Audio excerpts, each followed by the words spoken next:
तो अब बात करेंगे पार्ट 3 की। Part 3 of what? Part 3 of GS4 test number 2, जहाँ पे हम क्वेश्चन नंबर 5A B की बात करेंगे and question number 6A B and C की बात करेंगे। ओके, सो स्टार्ट करते हैं भाई। क्वेश्चन नंबर 5A क्या बोलता है? Good governance help to ensure transparency, accountability and ethical behaviour, all of which are essential for sustainable growth of a company. With the help of the recent examples, explain various ethical challenges associated with corporate governance. हमको क्या क्या बात करनी है भाई? हमको बात करनी है about the ethical challenges that is associated with corporate governance in India. ठीक है, हमको एग्जाम्पल्स के साथ बताने हैं। सो इस क्वेश्चन में हमारा अप्रोच क्या होगा? अप्रोच में तो सबसे पहले हम इंट्रोड्यूस करेंगे। एंड इंट्रोड्यूस कैसे करेंगे भाई? इंट्रोड्यूस करेंगे bye defining about what is corporate governance. सबसे पहले डिफाइन करेंगे कि भाई कॉर्पोरेट गवर्नेंस होता क्या है। उसके बाद बॉडी में क्या बताएंगे भाई? बॉडी में बताएंगे क्या क्या एथिकल इश्यूज एसोसिएटेड हैं विद कॉर्पोरेट गवर्नेंस, एग्जाम्पल के साथ देंगे।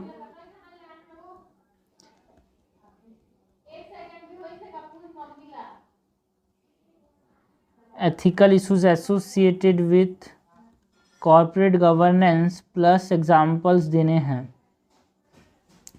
एंड हमको उसके मेजर्स भी देने पड़ेंगे, बिकॉज एज ए ब्यूरोक्रेट आपको वो प्रॉब्लम्स नहीं पता करना है, उनको प्रॉब्लम्स के सॉल्यूशंस भी पता करने हैं। So measures to improve corporate governance. उसके बाद कंक्लूजन में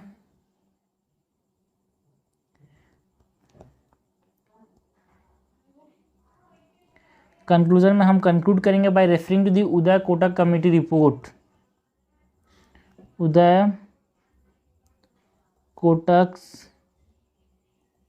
उदय कोटक्स कमेटी रिपोर्ट।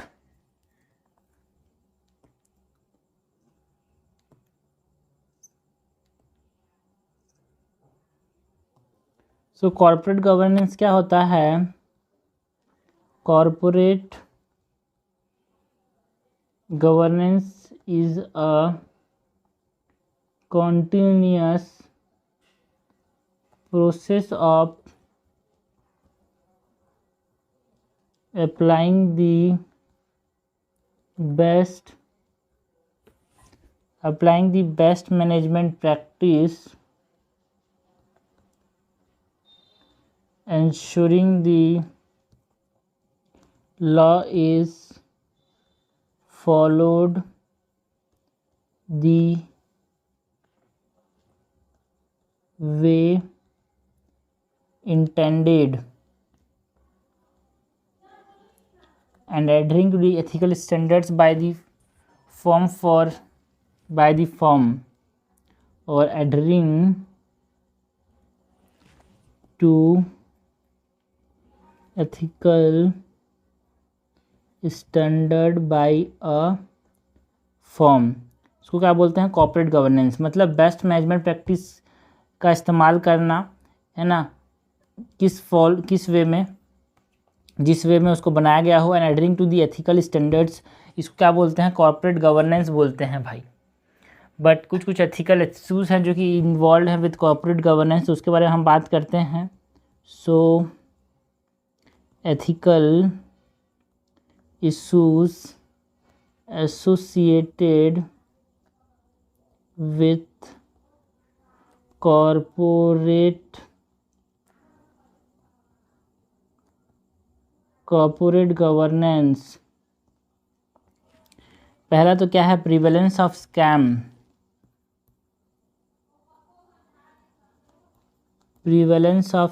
एग्जाम्पल भी देंगे साथ ही साथ सब्सटेंशिएट करने के लिए, जैसे कि जो हिंडनबर्ग रिपोर्ट आया था अडानी के ऊपर 2023, सबसे रिसेंट है भाई, जो सत्यम स्कैम आया था।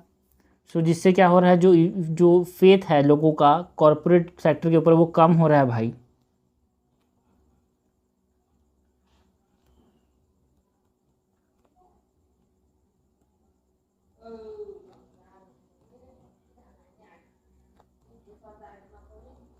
कि हिंडनबर्ग रिपोर्ट ऑन अडानी। और क्या है भाई?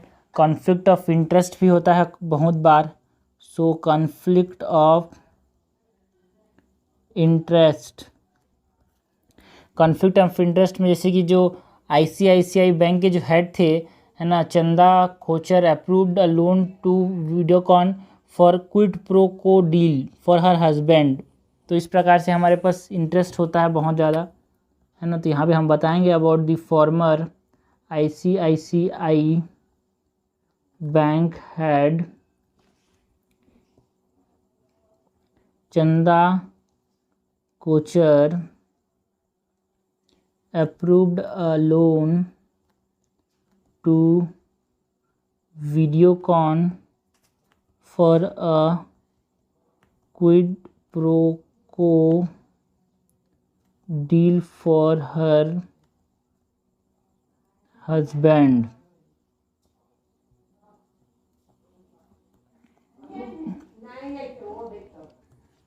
Interest of minority stakeholder भी है भाई, interest of minority shareholders, है ना। Interest of minority shareholders भी यहाँ पे कभी कभी दिक्कत में रहता है। एग्जांपल की बात करें तो हमारे पास इन दी IL&FS केस, IL&FS केस में क्या हुआ, not a single red flag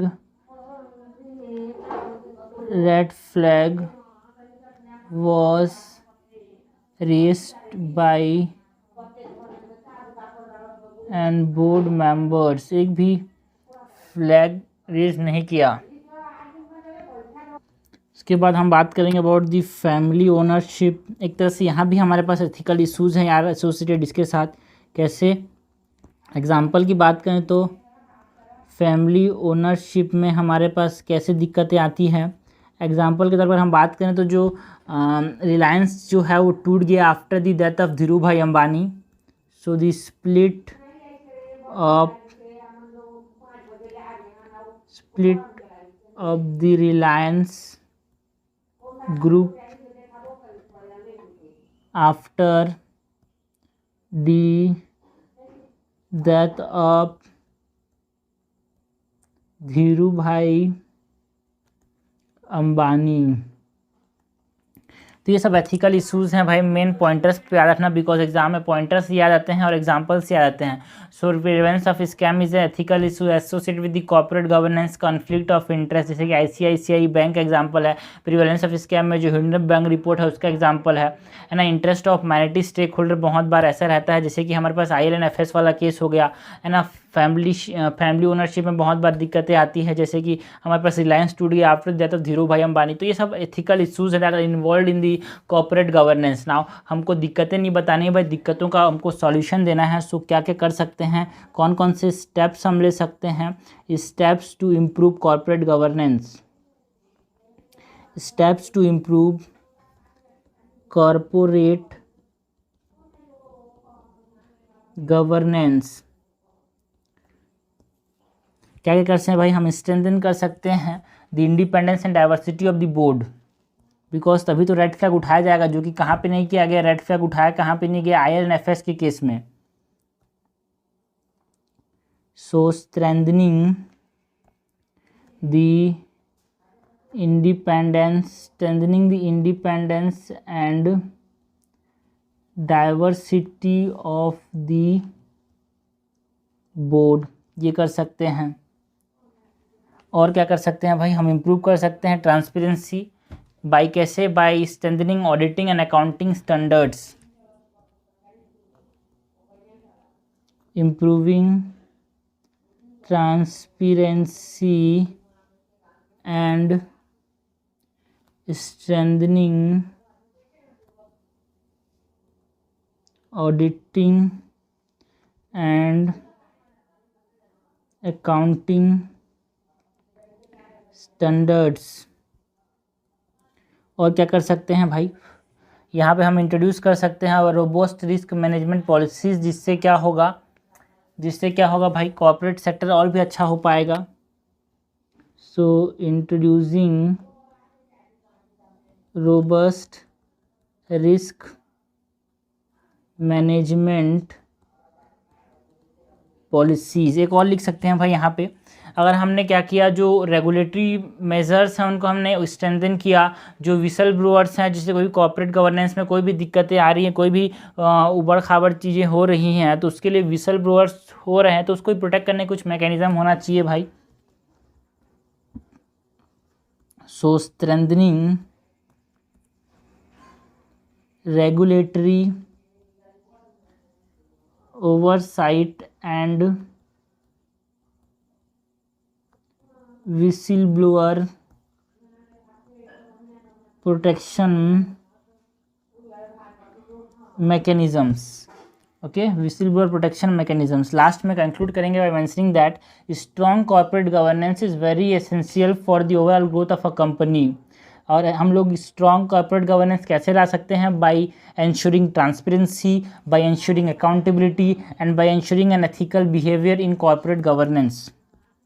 So conclude करेंगे by mentioning that strong corporate governance is very essential for the overall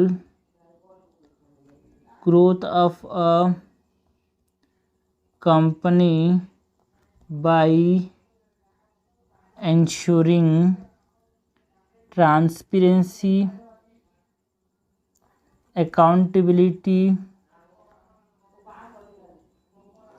and ethical behavior। Transparency, accountability and ethical behaviour, तभी एक strong corporate governance हो पाएगा। तो ये क्वेश्चन था भाई हमारे पास क्वेश्चन नंबर 5A का। Good governance help to ensure transparency, accountability and ethical behaviour, all of which are essential for a sustainable growth of a company. So with the help of the recent examples, हमने recent examples की बात की, जो हमने बात की Hindenburg report की, हमने बात की जो आईसीआईसीआई बैंक में जो दिक्कतें थी, हमने बात की दी INFS केस की बात की, हमने बात की जो रिलायंस ग्रुप की। तो हमने रिसेंट एग्जांपल्स की बात की, इसको समझ देना भाई, हर वर्ड पे ध्यान देना है आपने को। यूपीएससी में एग्जाम्पल्स नहीं देने, रिसेंट एग्जाम्पल्स देने हैं। एंड एक्सामिन करना है वेरियस एथिकल चैलेंजेस जो कि एसोसिएटेड होते हैं कॉर्पोरेट गवर्नेंस में।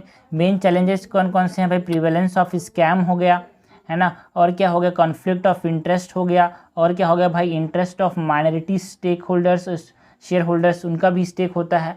फैमिली ओनरशिप जब होता है तो टूटने, जब किसी मेन आदमी की डेथ होने के बाद टूट जाता है, तो ये सब दिक्कतें हैं, ethical challenges and that are seen in the corporate governance sector. Question number 5B है integration of social audit with digital India. Social audit को जब हम इंटीग्रेट करते हैं डिजिटल इंडिया के साथ, will be a game changer in ensuring accountability and transparency in governance। जब social audit को हम इंटीग्रेट कर देंगे डिजिटल इंडिया के साथ, तो ये क्या हो जाएगा भाई? गेम चेंजर होगा। And it will ensure what? It will ensure accountability and transparency in governance, जो कि दो बैकड्रॉक हैं गवर्नेंस के। गुड गवर्नेंस के लिए दो चीज़ आपको आंखों बंद आपसे पूछे तो आपको बोलना है अकाउंटेबिलिटी एंड ट्रांसपेरेंसी। इस पर हमको कमेंट करना है भाई। तो हमारा अप्रोच क्या होगा इसमें? अप्रोच में तो सबसे पहले हम इंट्रोड्यूस करेंगे। इंट्रोड्यूस कैसे करेंगे? इंट्रोड्यूस करेंगे भाई मेंशनिंग अबाउट सोशल ऑडिट होता क्या है। सो सबसे पहले तो हम डिफाइन करेंगे भाई सोशल ऑडिट होता क्या है, उसके बारे में बताएंगे। बॉडी में क्या करेंगे भाई? बॉडी में हम बताएंगे कि कैसे सोशल ऑडिट को जब हम इंटीग्रेट करते हैं डिजिटल इंडिया के साथ, कैसे गेम चेंजर होगा, है ना। How social audit with digital India is a game changer.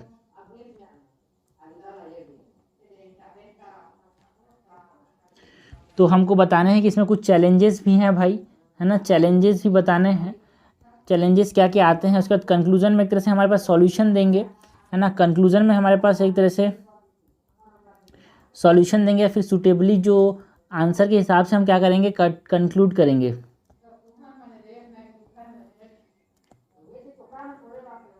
Okay, so introduce करते हैं भाई mentioning about what is social audit. Social audit is a tool used to assess the effects of different programs and policies on those who will impacted by or benefit from the program। Okay, social audit क्या है भाई? Social audit एक तरह से tool है जो क्या करता है, इफेक्ट जो है ना प्रोग्राम्स का दूसरे के ऊपर, उसके इम्पैक्ट कितना आया है, उसका बेनिफिट क्या आया है, उसको वो क्या करता है, चेक करता है, एक्सेस करता है, एसेस करता है। ठीक है, तो हम कैसे इंटीग्रेट करेंगे डिजिटल इंडिया को, मतलब जब हम डिजिटल इंडिया को इंटीग्रेट करेंगे सोशल ऑडिट के साथ, तो वो कैसे अकाउंटेबिलिटी एंड ट्रांसपेरेंसी लाएगा, उसके बारे में हमको बताना है। सो हमको बताना है कि कैसे जब हम इंटीग्रेट करते हैं, integrating digital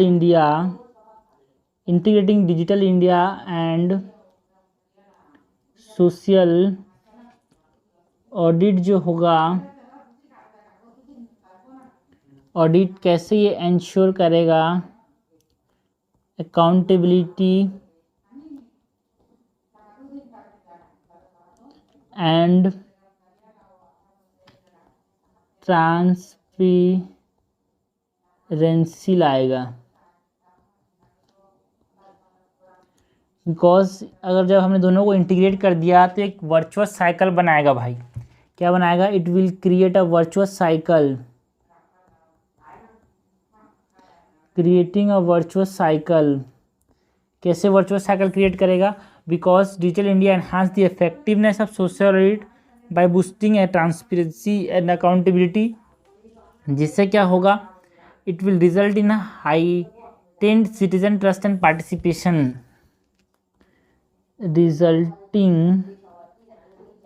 resulting in heightened citizen trust and participation। Okay, so it will create a virtuous cycle. Okay, और क्या करेगा भाई जब हमने दोनों को इंटीग्रेट कर दिया डिजिटल इंडिया और सोशल ऑडिट को?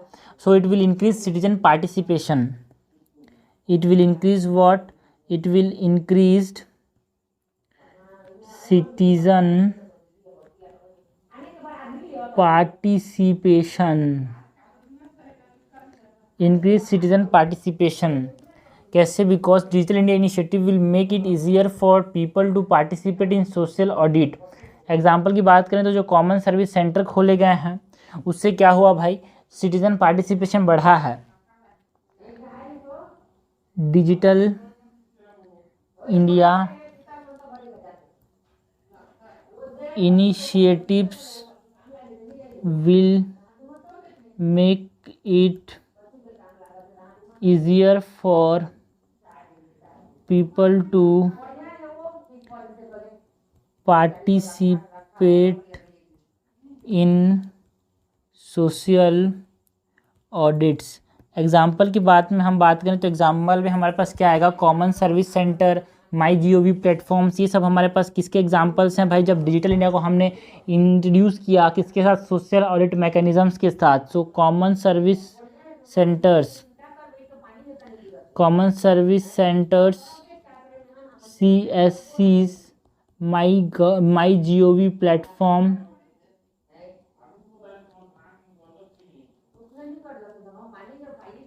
उसके बाद हमारे पास जब दोनों को हम इंटीग्रेट करते हैं डिजिटल इंडिया को सोशल ऑडिट के साथ, तो ये कैसे इंश्योर करता है transparency and accountability? Because it will increase, है ना। जब दोनों को हमने क्या किया, दोनों को हमने एक साथ जोड़ा तो ट्रांसपेरेंसी बढ़ जाएगा भाई। क्या बढ़ जाएगा? ट्रांसपेरेंसी बढ़ जाएगा। ठीक है, बिकॉज जो डिजिटल इंडिया इनिशिएटिव है it will make it easier for the people to track the use of public fund, है ना। जिससे क्या होगा? हम ये देख पाएंगे कि जो फंड आए हैं वो उस इंटरनेट पर्पज़ के लिए इस्तेमाल हो रहे हैं कि नहीं हो रहे हैं। तो सोशल ऑडिट प्लेटफॉर्म, जब हम सोशल ऑडिटिंग को हम इंट्रोड्यूस करेंगे, जब सोशल ऑडिट को हम क्या करेंगे, हम मिलाएंगे किसके साथ, डिजिटल इंडिया के साथ, तो क्या होगा भाई, जो ट्रांसपेरेंसी वो बढ़ेगा। कैसे बढ़ेगा, बिकॉज जो डिजिटल इंडिया इनिशिएटिव है, digital India initiative will make it easier for people to track the use of public funds। Example के बारे में बात करें तो जो ई प्रोक्यूरमेंट सिस्टम है उससे क्या हुआ, ट्रांसपेरेंसी बढ़ा है भाई। जो ई प्रोक्यूरमेंट सिस्टम है, जो ई प्रोक्यूरमेंट सिस्टम है उससे क्या हुआ है, ट्रांसपेरेंसी बढ़ा है। जो ई गवर्नेंस सिस्टम है उससे ट्रांसपेरेंसी बढ़ा है।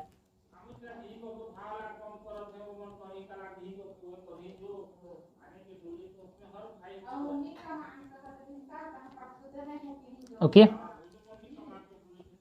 या फिर हमारे पास दोनों को इंटीग्रेट करने से क्या होगा भाई, डिजिटल इंडिया को जब हम इंटीग्रेट करेंगे सोशल से तो क्या होगा, it will ensure what, it will ensure accountability and transparency. इसके बाद इंक्रीज ट्रांसपेरेंसी के बाद जो जब हम इंटीग्रेट करेंगे डिजिटल इंडिया को सोशल ऑडिट मैकेनिज्म्स के साथ तो क्या होगा भाई, it will ensure what, accountability and transparency. कैसे, because design and implementation of social program बहुत अच्छे से होगा।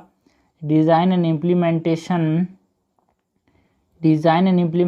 ऑफ सोशल प्रोग्राम्स बहुत अच्छे से होंगे। ओके, एंड क्या होगा भाई, बिकॉज जो सोशल डाटा है can help to identify trends and patterns by using data analytics. Okay,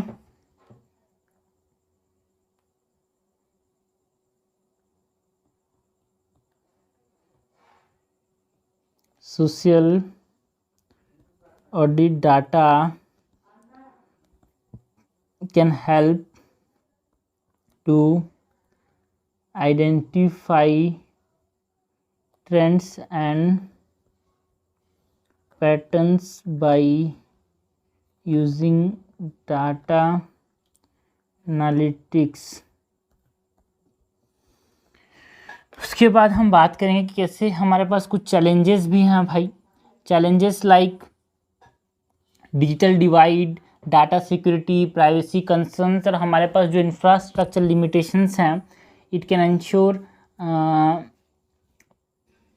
है ना, हमारे पास जो पार्टिसिपेशन है it can become an hurdle for the participation of all sections of society. Okay, so अगर हमारे पास इंटीग्रेट करना है तो ये थर्ड पॉइंट है, design and implementation of social program, उतना अच्छा नहीं है, उसको नहीं लिखते हैं भाई, 3 ठीक ही है। सो यहाँ पे हम लिखते हैं that integration of social audits with digital India, integration of social audit with digital India should also address the challenges associated with the, ऐसे नहीं करते यार इसको, challenges associated is, हमारे पास चैलेंजेस हैं हमारे पास, उसके बारे में बात करते हैं। इसको डायग्राम से बना लेते हैं भाई, यहाँ पे चैलेंजेस एसोसिएटेड, चैलेंजेस एसोसिएटेड में हमारे पास क्या क्या है भाई, digital divide, data security,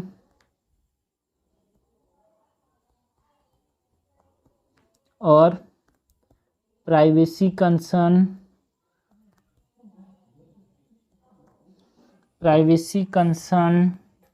infrastructure limitation,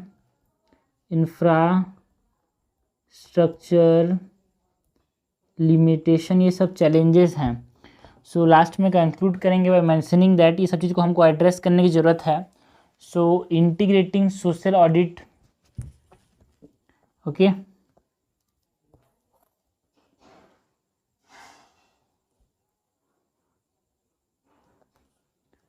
सो कंक्लूड करेंगे by mentioning that integrating social, ये चैलेंजेस हैं सबको हमको एड्रेस करने की ज़रूरत है. So integrating social audit with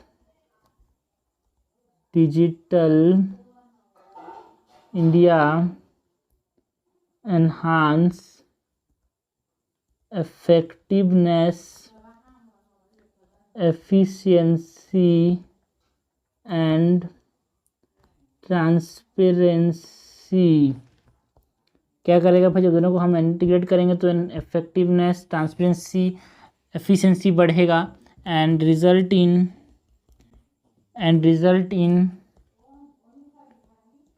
improved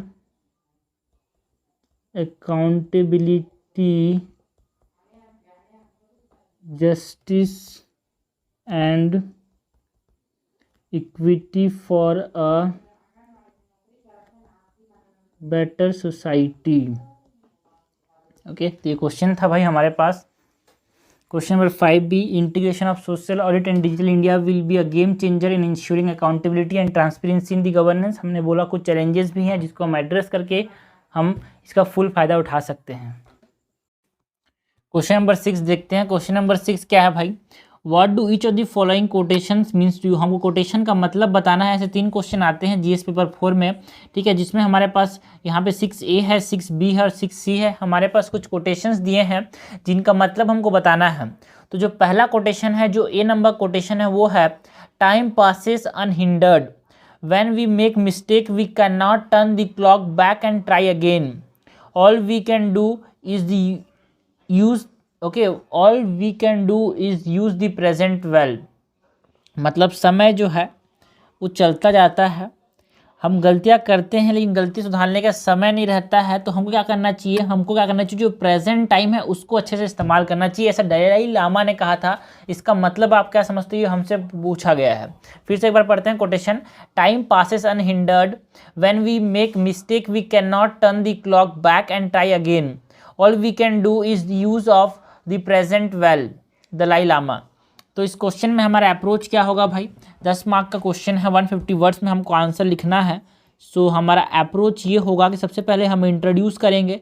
and introduce कैसे करेंगे, बाय एक्सप्लेनिंग अबाउट क्या मैं समझता हूँ इस कोटेशन का. सो हमको अंडरस्टैंडिंग ऑफ द कोटेशन के बारे में बताना है.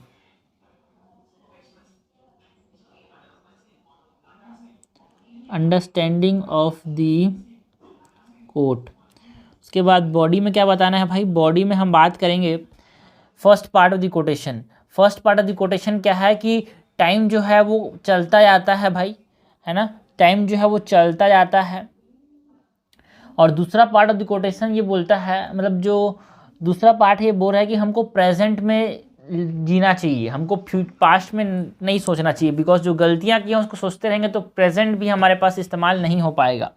सो फर्स्ट पार्ट को हम एक्सप्लेन करेंगे. ओके, फर्स्ट पार्ट में हम बताएंगे कि टाइम जो है it is beyond our control, time is beyond our control. उसके बाद सेकंड पार्ट जो है उसमें हम बताएंगे the significance of being fully present in the current movement, कि हमको समय प्रेजेंट में जीना चाहिए. Being significance of being present in current movement. उसके बाद हम कंक्लूड करेंगे. कंक्लूड कैसे करेंगे भाई, by stating the code that remind us to live our lifes to the fullest and not take time for granted. हमको ये समझना चाहिए, है ना, हमको अपने मिस्टेक से समझना चाहिए एंड प्रेजेंट मूवमेंट को इस्तेमाल करना चाहिए for a better future. Present movement को बहुत अच्छे से इस्तेमाल करना चाहिए for better future.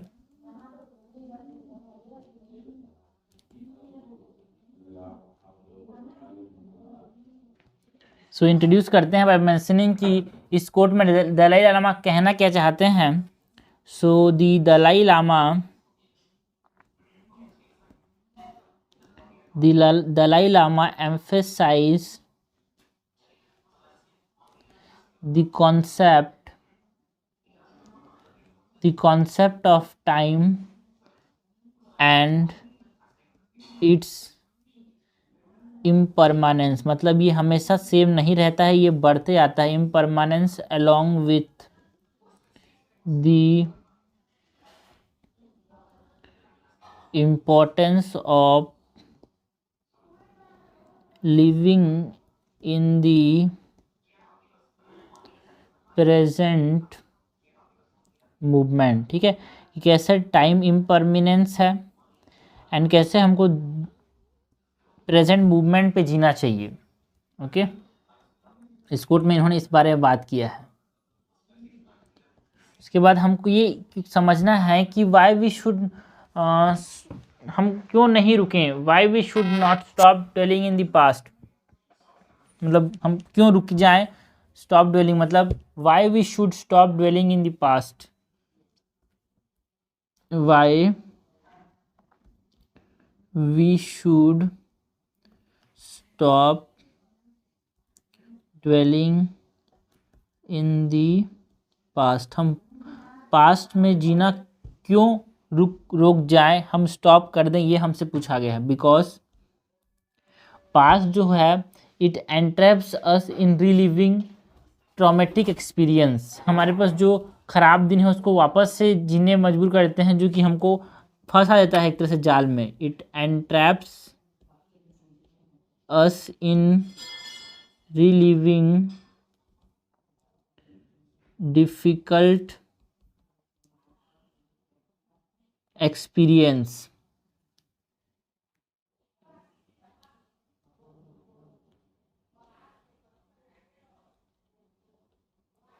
Okay, and also it affects personal and professional life.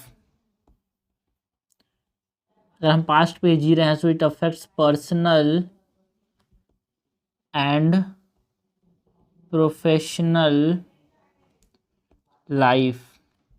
It affects what? It affects the confidence and resilience to deal with difficult situation. हमारे past में हम जीते रहेंगे तो आज की चीज़ों को हम सीख नहीं पाएंगे, जो हम गलतियां की उसी को हम सोचते रहेंगे तो आज को हम ठीक नहीं कर पाएंगे.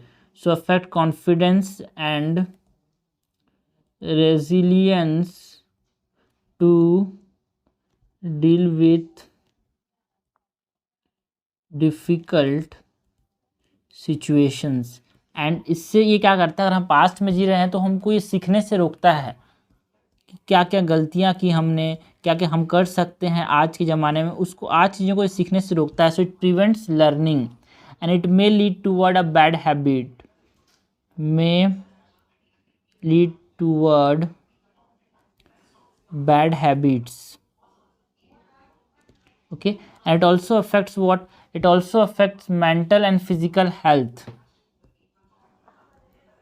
It affects mental and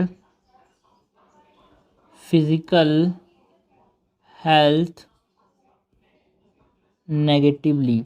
सो इन सब चीज़ों की वजह से हमको क्या करना चाहिए, पास्ट में जीना हमको छोड़ देना चाहिए, पास्ट को सोचते रहना हमको छोड़ देना चाहिए. ठीक है, सो इसको आप ऐसे डब्बा डब्बा बना के कर सकते हैं यार, ऐसे है ना, बट ये थोड़ा सा वो हो जाएगा, बड़ा बड़ा हो जाएगा, लेकिन चलो ठीक है एक तरीके से हमारे पास. Okay, so why should we stop dwelling in the past, ये है हमारे पास कारण. अब हम बताएंगे कि कैसे हमको फ्यूचर में मतलब प्रेजेंट मूवमेंट में जीना चाहिए. सो जो रविंद्रनाथ टैगोर थे, विश्व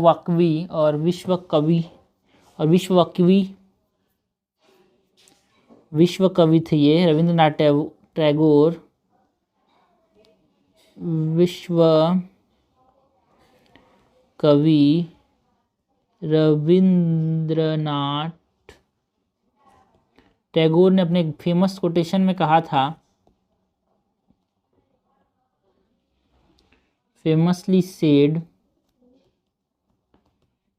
if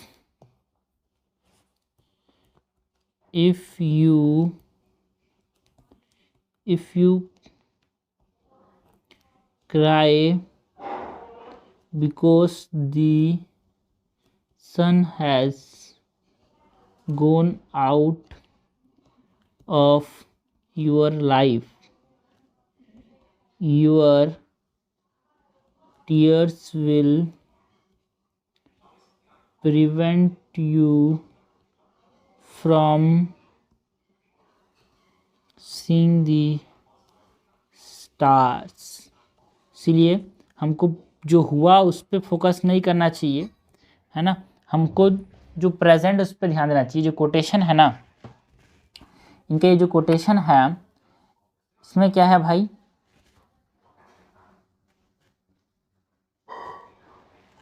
okay, in his famous word it encourage to left our past blind, है ना, let our past blind us to the potential for a new beginning and positive experience।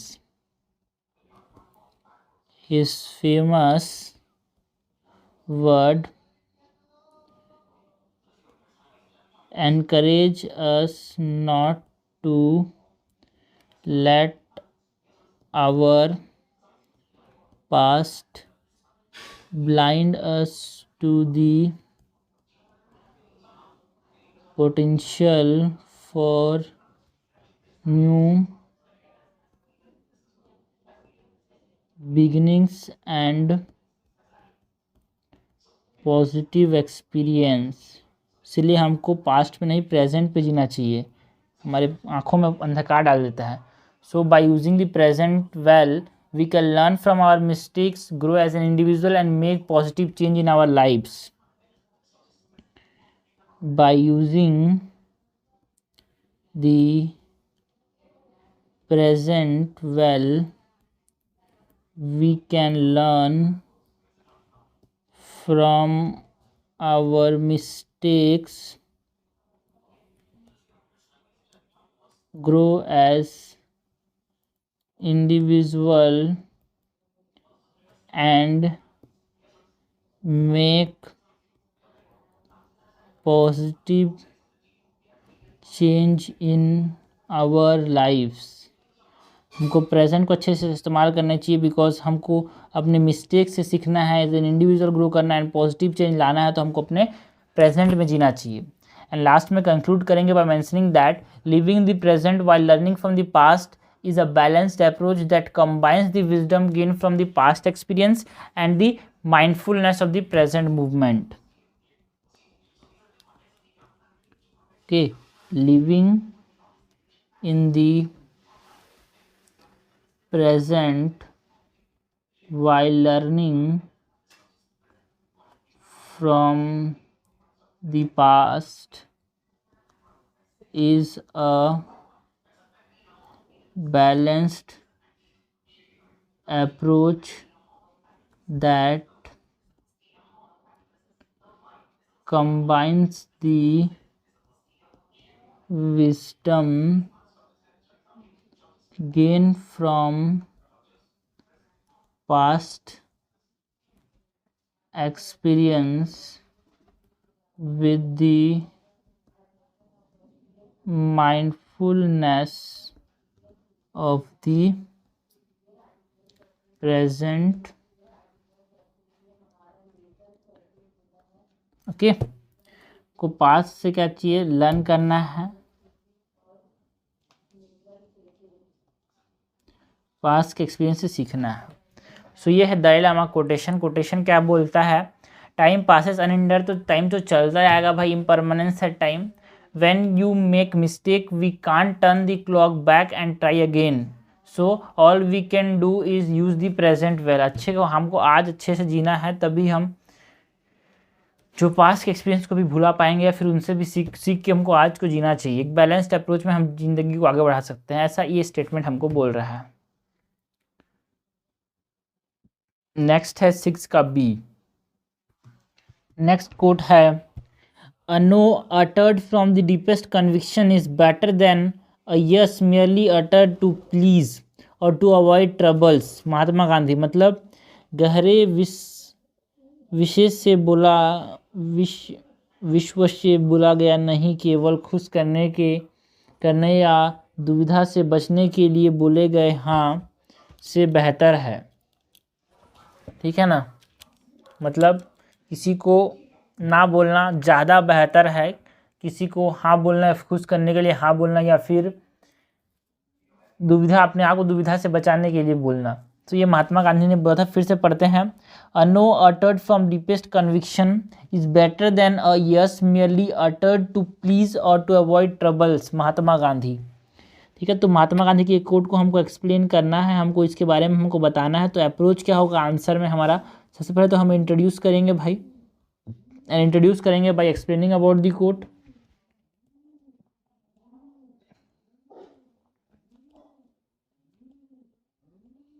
उसके बाद बॉडी में क्या बताएंगे कि प्रॉब्लम्स क्या हैं, the problems with saying yes to avoid confrontation, है ना, क्योंकि हमको नो बोल देना चाहिए, बट अगर हम यस बोल रहे हैं कन्फ्रंटेशन से बचने के लिए, तो उसमें भी कुछ प्रॉब्लम्स हैं भाई। So problems with saying yes to avoid confrontation and why one should learn to say no, इसके बारे में बताएंगे। Why one should learn to say no, because it reflects the person character, personal integrity, truthfulness, transparency, courage, critical thinking, ये सब चीज़ों को बताता है। अगर आप आदमी नो बोल रहा है तो ये क्या बता रहा है भाई? पर्सन के कैरेक्टर को बता रहा है, पर्सन के पर्सनल इंटीग्रिटी को बता रहा है, and it is telling about the truthfulness, it is telling about the transparency, है ना, करेज, क्रिटिकल थिंकिंग और भी सब चीज़। उसके बाद हम कंक्लूड करेंगे। ओके, सो कंक्लूजन के अंदर हम सुटेबली कंक्लूड करेंगे एक तरह से वे फॉरवर्ड के फॉर्म में करना क्या चाहिए आगे में हमको। सो ये हो गया हमारे पास अप्रोच। सो इसका मतलब क्या है? In this quote Mahatma Gandhi क्या बोलना चाह रहे हैं? Mahatma Gandhi opines that it is better to stand up for what one truly believes in, even if it goes against popular opinion or involve a personal sacrifice. In this quote,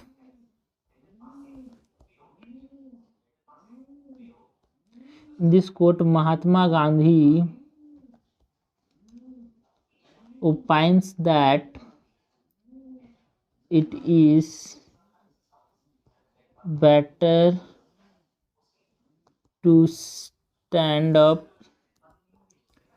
for what one truly believes in, even if it goes against popular opinion or involves personal sacrifice.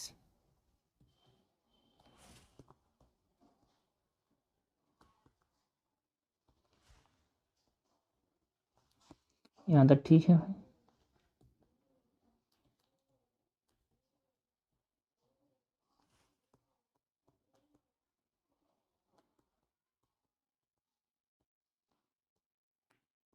Okay, मतलब आदमी जिस चीज़ को मान रहा है उस पर ज़्यादा टिके रहना चाहिए। अगर ऐसा भी हो कि अगर वो बाकी लोग न माने तब भी अपनी बातों पे मने रहना चाहिए।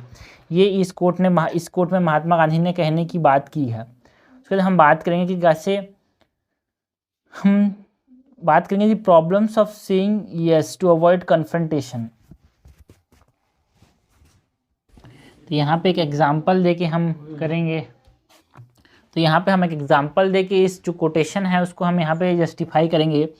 सो गांधी सोड, थोड़ा सा बड़ा है बट एग्जाम्पल बहुत ज़रूरी है, बिकॉज आपको कोट को सस्टेन करना है, कोट को सब्सटेंशिएट करना है, तो एग्जाम्पल्स बहुत ज़रूरी होते हैं। So Gandhi showed how important it is to uphold the principles of ahimsa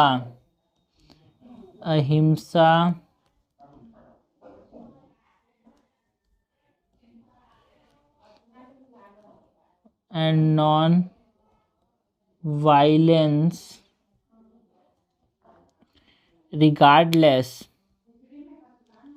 regardless of popular opinion,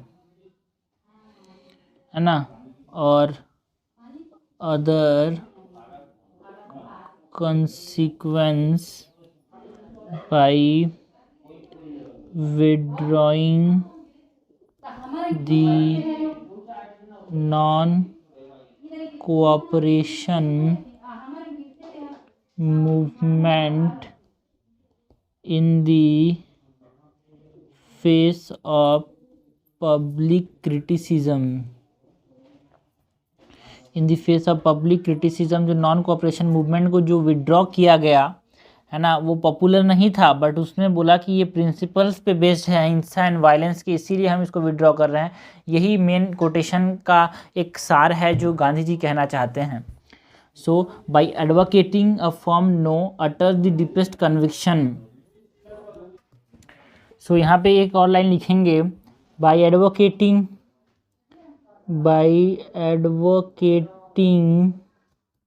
for a firm no, अगर कोई नो बोलता है, so it uttered what, it uttered from the deepest conviction. Gandhi highlighted the importance, और Gandhi ji highlighted the importance of staying true,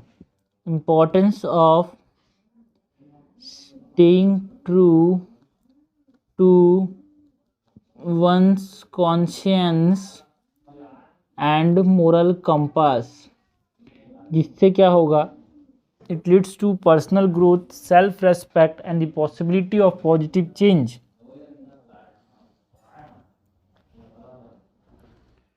It leads to personal growth, self-respect and the possibility of positive change. Personal growth होगा, self respect आएगा, the possibility of positive change हमारे पास। It highlight the importance of one conscience and moral compass, तो हमको deepest conviction से हमको no बोलना चाहिए। Now whenever someone constantly say yes without genuine conviction, so it can, बहुत सारे issues आ सकते हैं। Okay, constantly saying yes without genuine conviction,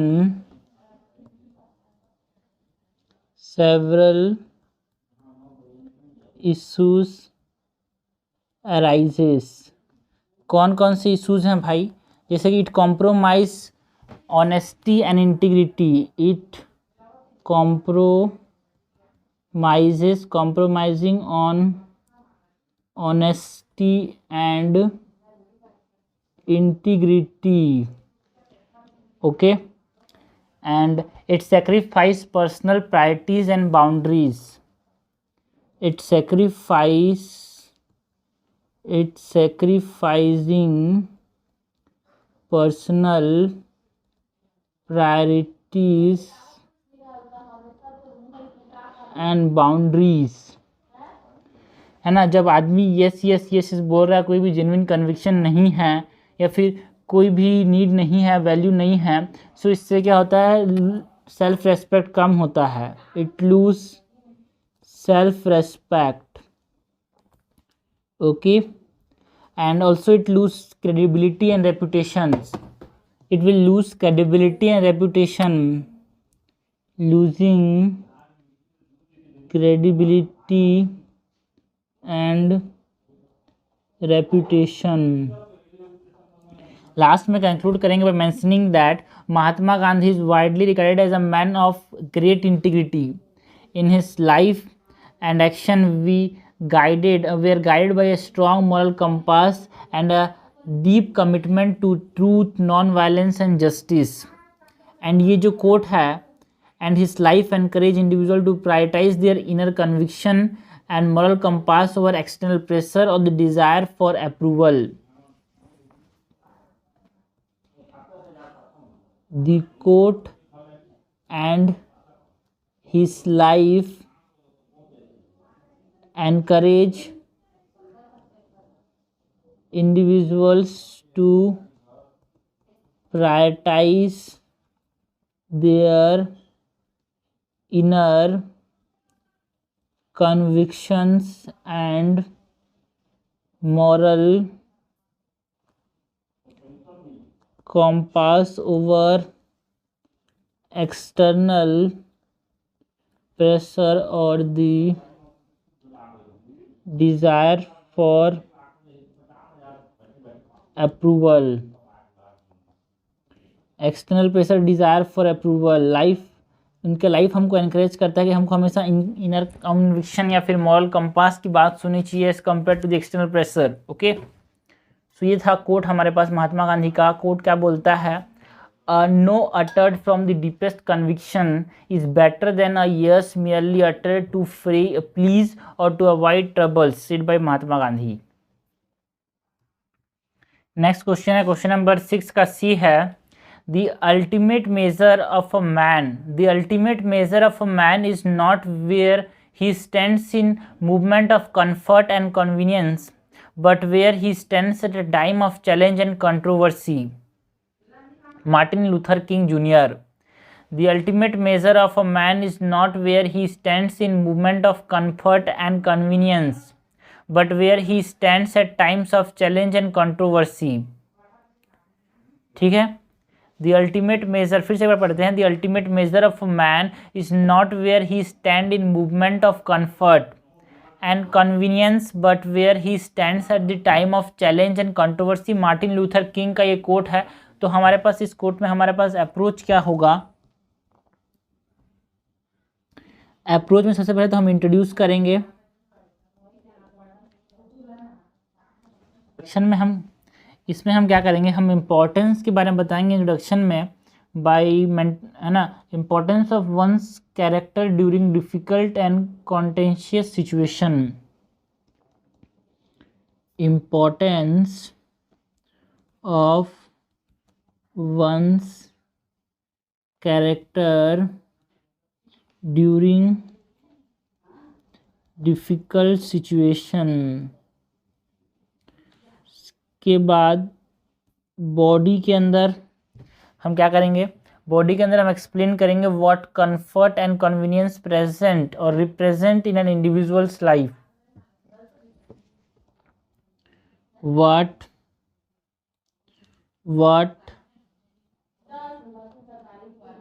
confirm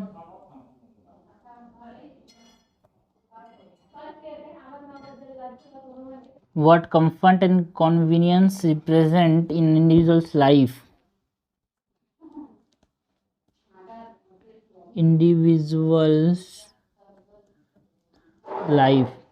उसके बाद हमको बताना है एग्जाम्पल्स के साथ that movement of challenges and controversy, जहाँ पे एक पर्सन का कैरेक्टर टेस्ट किया जाता है, उसका रेजिलियंस क्या है ये टेस्ट किया जाता है, उसके अंदर वैल्यूज़ क्या है वो चेंज टेस्ट किए जाते हैं. Examples of movements that challenges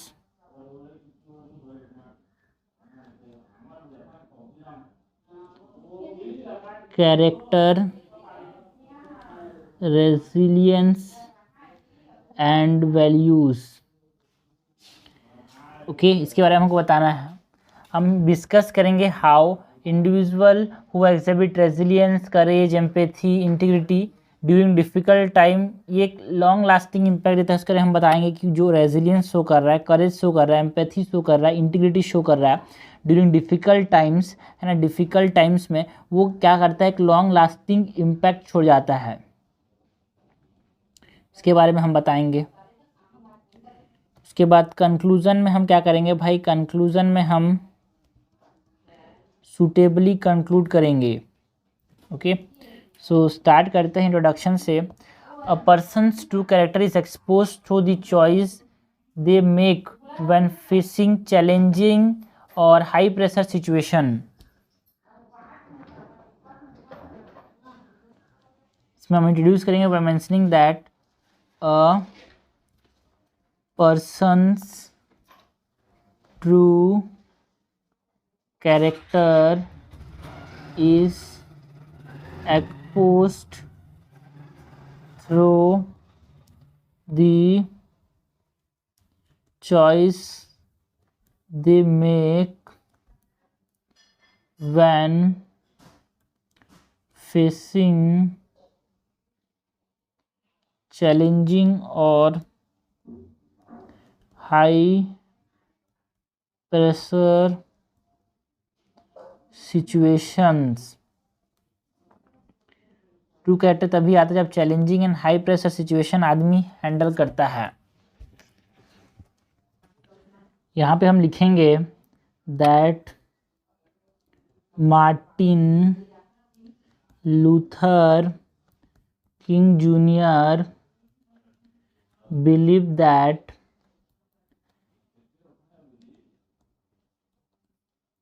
it is during times of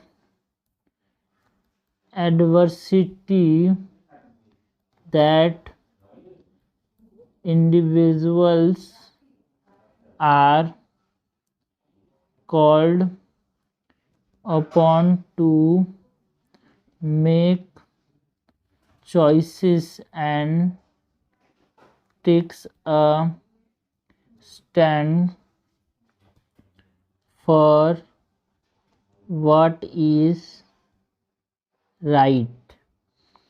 okay, adversity के समय आदमी ऐसा चॉइस बनाना चाहिए जो कि क्या हो, सही हो। ऐसा कौन मानते थे? ऐसा मार्टिन लूथर किंग जूनियर मानते थे। And this critical movement reveals the moral courage, resilience and unwavering commitment to their belief. These critical movements reveal their moral courage, resilience, and unwavering commitment to their beliefs। moral courage, resilience and unwavering commitment to their beliefs। Last में हम बताएंगे कि अगर हम withhold करते हैं अपने values को, अपने मॉरल प्रिंसिपल्स को during challenging times, individual can stay grounded to their values and morals। to uphold one's values and moral principles during challenging times, individuals can stay grounded in their values and morals। it reflect and self-evaluate the values it seeks support and guidance from others। मतलब भाई जब हम क्या करते हैं, हमारे values पे, moral principles पे टिके रहते हैं तो हमारे को ग्राउंडेड रखता है। ये चीज़ सेल्फ इवेलुएट करने में हेल्प करता है। It provide us guidance from others and also ये एम्पैथी को, कंपैशन को प्रैक्टिस करने में बहुत इंपॉर्टेंट रोल हेल्प प्ले करता है। Practice empathy and compassion and take responsibility for action. Take responsibility for action. Okay, so ये सब चीज़ें हैं जो कि जब हम अपना moral values and moral principles and values पर टिके रहते हैं तो ये सब चीज़ें होती है। लास्ट में कंक्लूड करेंगे by mentioning that Martin Luther King Junior through this quote urge individual to embrace challenges as an opportunities, है ना, जो विविधता है उसको एज अवसर के रूप में देखना चाहिए, ऐसा ये बोलते हैं।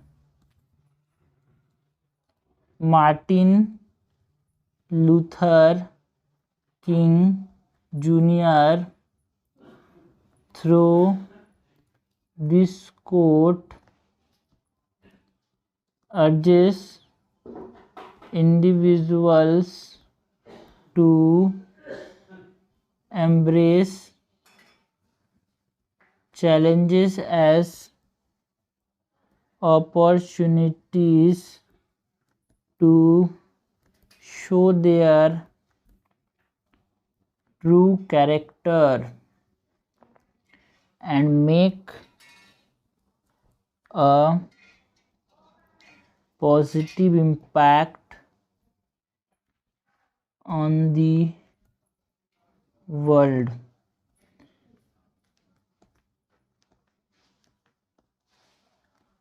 To character and make a positive impact, embrace challenges, ऐसा मार्टिन लूथर किंग जूनियर कहते थे। सो ये हो गया हमारे पास 6 का नंबर सी। ये बोलता है the ultimate measure of a man is not where he stand in movement of comfort and convenience but where he stands at the time of challenges and controversy. ऐसा मार्टिन लूथर किंग जूनियर बोलते थे, जो कि हमने explain कर दिया है। इसके बाद हम देखेंगे केस स्टडीज़।